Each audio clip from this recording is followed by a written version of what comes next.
झाला ब्रेडचा उपमा? छान, एक नंबर. तुम्हीच केलाय. हो, मीच केला. तेच तर. मला करता येत नाही त्याच्यामुळे मला करावं लागेल ना. या खायला सगळे. छान झाला, मस्त झाला. छान नाश्ता बनवतात रोज रोज.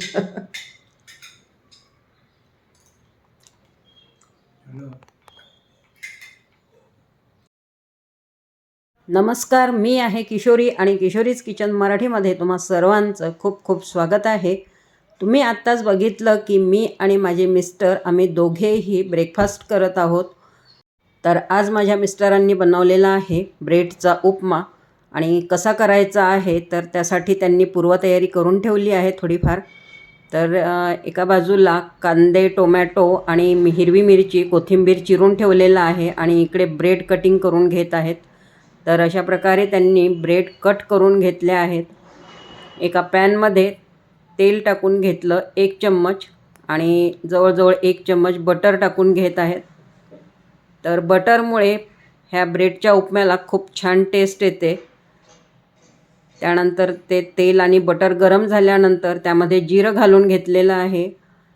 जिरं छान फ्राय झाल्यानंतर त्यामध्ये चिरून घेतलेला कांदा आणि हिरवी मिरची घालून घेतली आणि मस्त असं लालसर रंगावर परतून घ्यायचा आहे हा कांदा. सध्या माझे मिस्टरच रोज ब्रेकफास्ट बनवत आहेत. स्वयंपाक करण्यासाठी एक ताई येतात, पण आम्ही ब्रेकफास्ट सकाळी लवकर करतो त्यामुळे हे सकाळी करून घेतात ब्रेकफास्ट. कांदा छान परतल्यानंतर त्यामध्ये टोमॅटो टाकून घेतला. टोमॅटो घातल्यानंतर त्यामध्ये थोडी हळद आणि चवीनुसार थोडंसं मीठ घालून घेतलेलं आहे आणि छान परतून घ्यायचं आहे हे मिश्रण जे आहे ते. एका वाटीमध्ये 1 मोठा चम्मच टोमॅटो सॉस घालून घेतलेला आहे आणि अर्धा चम्मच शेजवान चटणी घालून घेत आहे. टोमॅटो सॉस आणि शेजवान चटणी छानपैकी मिक्स करून घ्यायची आणि ह्या चटणीमुळे ह्या ब्रेडच्या उपम्याला खूप मस्त अशी टेस्ट येते, खूप छान चव लागते. तुम्ही जर कधी करून बघितला नसेल तर नक्की ट्राय करून बघा. खूप अप्रतिम अशा चवीचा हा ब्रेडचा उपमा तयार होतो.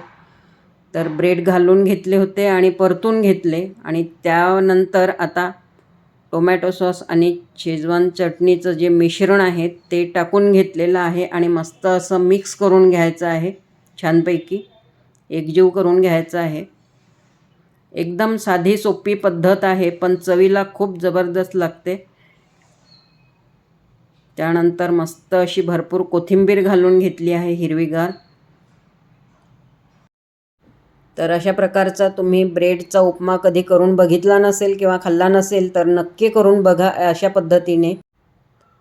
तर आजची ही ब्रेडच्या उपम्याची रेसिपी तुम्हाला कशी वाटली तर कमेंट करा आणि रेसिपीला लाईक करा, शेअर करा आणि चॅनलला अजूनपर्यंत सबस्क्राईब केलं नसेल तर प्लीज सबस्क्राईब करा. पुन्हा भेटूयात अशा छानशा रेसिपीसोबत. तोपर्यंत बाय.